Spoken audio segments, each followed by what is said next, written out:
Good morning everyone, welcome back to Honey-Bee Farmstead. I hope you're all having a great morning. We are doing the school bus run for the last day today. It's school holidays as of the end of today, 2 weeks, so that's going to be great. What's probably not going to be so great is I'm returning to work next week. So the job that I had and that I was sort of on leave from for the last few months, 5 months I think, going back to. So that will be interesting because yeah, I'm going to have to try and fit all farmy schedules and kids' schedules around that. And I feel like my plate is already pretty full. So I don't know how I'm going to go there, but I'm sure I'll make it work. Positive outlook, positive mind, you make anything happen. So we're heading to the bus stop. It's another beautiful morning. It is freezing this morning though. We've got our little fluffy companions at my feet. Hang on, I'll show you. Oh, I got it. Did you pick her up again? Yeah, I'm showing you. There's a surprise. Luna just went whizzing past. Where is she? She's there. Oh, you put her down again. There she is. Yeah, so we'll get these kids on the bus for their last day for this term. And I'm hoping to get out into the food forest today and plant out all the fruit trees that I've been meaning to go in. So I'll take you guys along. So, managing cows can sometimes be a very difficult endeavour.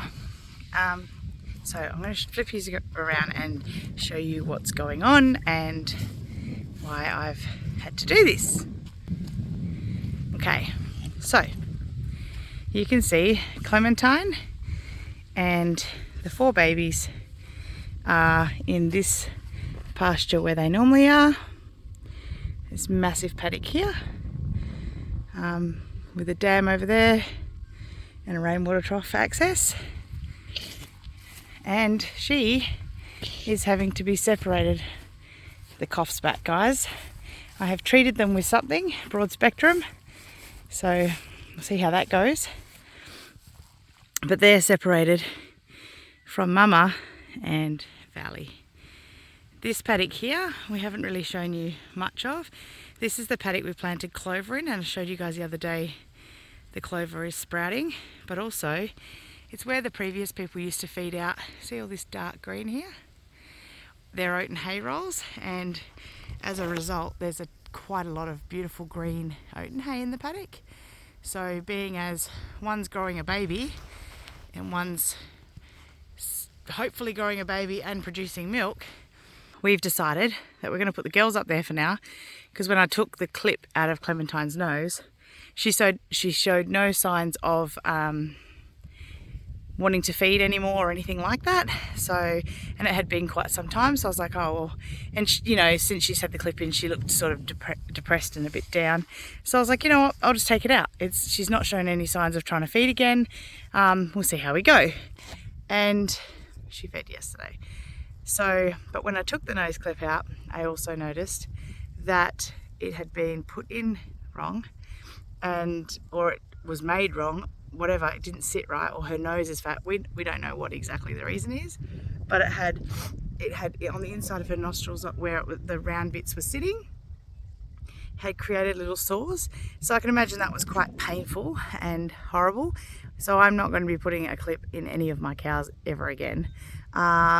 Yeah, I just don't like them. I just think that they're horrible.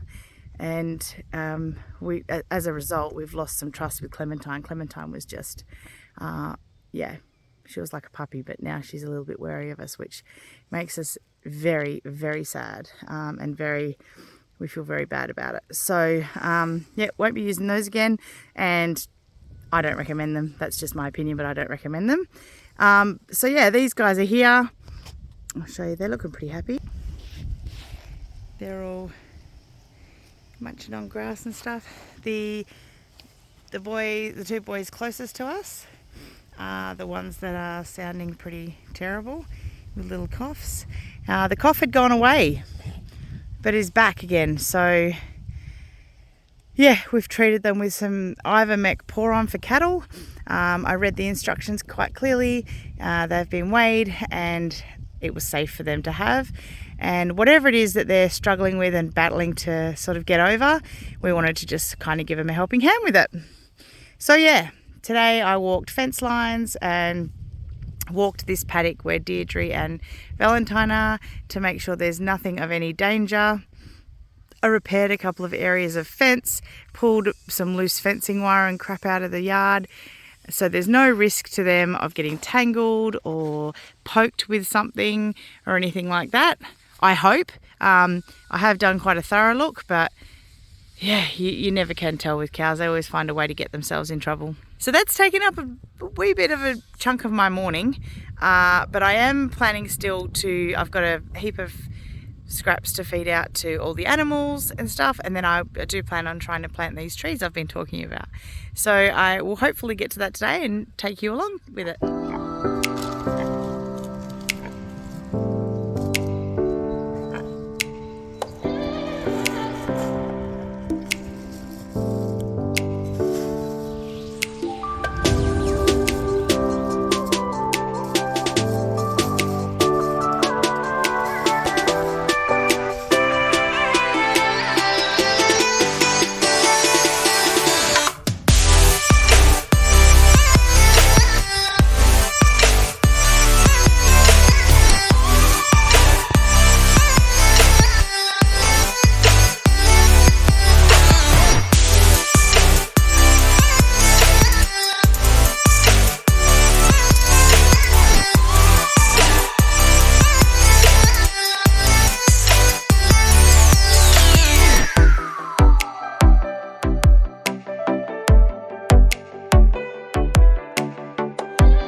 And that, friends, was 25 minutes of me emptying bread bags into the pig. Now, that's not even one complete load. There is so much waste in this country, and meanwhile, in so many parts of the globe, there is starvation and desperation and people dying of hunger and malnutrition. And I know bread's not that nutritious, but mate, it could fill a hungry tummy.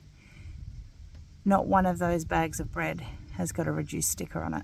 So even people in this country who can't afford to pay top dollar for stone-baked sourdough and all that sort of stuff, they go without as well. Why not reduce it and give it cheap to a family in need that could really use it? The mind boggles. I just don't understand. So that I get once a week pretty much from a supermarket. I'm not going to name a supermarket because I don't actually think it's that supermarket's fault. I think it's globally a massive issue. Like, guys, we're talking about food shortages happening and things like that. You know, if you think about what it takes to make a loaf of bread, like, that's a big deal. When we were all kids in primary school, we learnt that story about, you know, the hen that collected the wheat and ground the wheat and you know, made the wheat into a you know, bread dough and then put it in the oven and bake the bread. Like, that's actually what it takes to make a loaf of bread. I know you open a packet and you pull it out on your bench and you cut into your loaf. That's excellent. But prior to that, a farmer had to grow that wheat. And, you know, herein lies one of the biggest problems we have. Because of the demand for such, you know, such a huge amount of that product, they are using genetically modified grains. They are spraying them so that they can get top production. these are all parts of the problem with the pesticides and stuff. So why don't we just slow it down? Like, guys, there should not be this much waste. And this is just me, one person. I know there are a lot of people out there taking the scraps and feeding it to pigs or chickens or whatever. And that's great. At least it didn't go into landfill. But why don't we feed the humans? Surely Second Bite and all those charities could sort of step up a bit more and take the bread, find other ways to use it, turn it into breadcrumbs. I don't know, like turn it into bread and butter pudding. Use your imaginations. You've got chefs working for you, and chefs are great at that sort of thing. Make food out of it and make sure people are eating it. Make sure homeless people are getting fed every night. I don't know. There are so many ways to get around this. You know, supermarkets, big supermarket chains. I'm not going to name any again, but you all know who you are. Stop making so much food. Surely you can go by your previous week or month or year's worth of sales to figure out exactly how much you're going to use. That was one day. I get the scraps on one day at one supermarket. It's insane. It is insane. It is absolutely insane. We have to be a part of this massive problem. We have to be a solution. There has to be one. It needs to start with us. Like, it's mental. Why are we doing this? Anyway, I didn't even feed out all of it to this guy. He loves his bread once a week, but I'm going down to feed the piglets and the chickens with some of it too. I don't give them a lot of that, I don't think. Well, it's not good for my body, so I know it's probably not good for theirs in large amounts. So it's a small doses kind of thing, mainly fresh, lots of pasture. You know, fruit and veggies go to them as well. I'm going to bring the box up in a minute of stuff for him. But what do you think? Like, does it cross your mind every now and again? Does it make you wonder what's happening with, you know, like food shortages and stuff? Like, I didn't even go into the fact that, you know, there's fuel shortages and that, and a truck has had to deliver that wheat, take it off a farm, and then a truck has had to, you know, once it's baked in the warehouses, send it to a store. Like, that's ridiculous. It's ridiculous. Like, seriously, there's got to be a solution to this. What do you guys reckon? Like, I'd love to hear your comments about it and what you think we could do about it. I just think it's such a sad, sad waste of great resources and time. Like, the amount of people that have had a hand in that one loaf of bread, like, it's just sad. It's really sad. That's just Jerry. They call you just Jerry. So this here in the black halter is Jetson. Jetson, me, George Jetson. Steady down. Do you want me to hold him? It'll go quick. Baby. Hold. Oh, this is the pole. Yep. And it's the only reason he's being considered. Because he's pole. And he actually happens to be a real sweetheart. He's got a beautiful nature.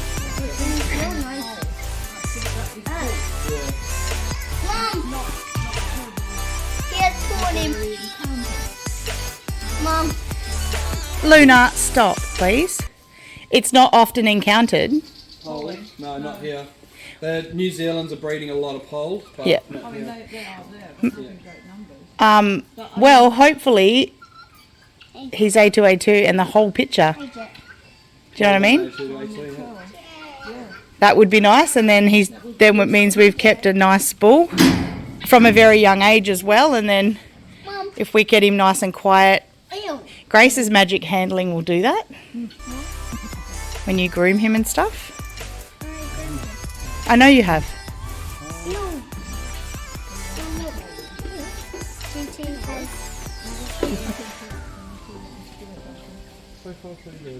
it's bleeding. It's okay, it's a tiny, it's like an earring. Want to? Do you want to do the next one? No, that's all right. Mom. Yeah, he still resists. He's doing a lot better. Pink halter here. That's JT. We're just going to write JT on the thingy. No problem. Good boy. Done. Good boy. Good boy. Good job.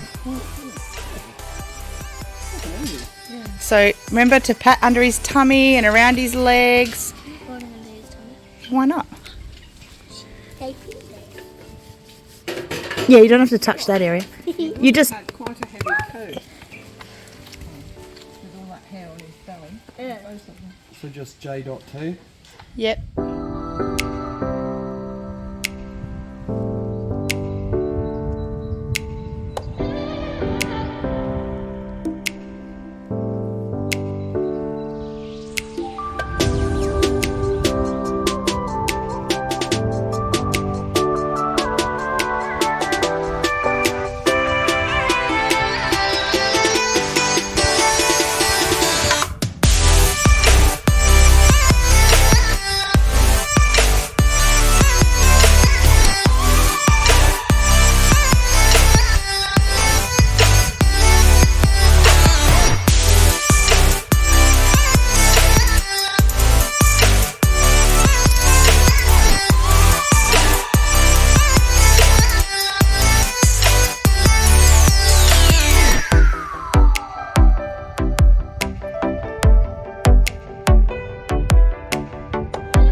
Nighttime pen for them, some fresh hay, fresh water, fresh grain for the babies. Come on, babies!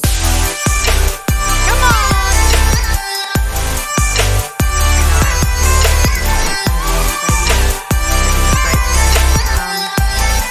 We started cleaning up the other side of the shed, putting all the wire on the trailer for a tip run tomorrow. We're going to go to the other house and clean it up and sell it. And yeah, so I'm going to keep doing those sorts of things and yeah, hopefully be able to document it for you guys. But that's all I have for this video today. I hope you enjoyed it. If you did, please give it a thumbs up. If you haven't already, subscribe. Comment below on anything that we did today. And if you really liked it and you can think of someone who else would like it, then share it with them. Thanks for joining us, and until the next video, bye for now.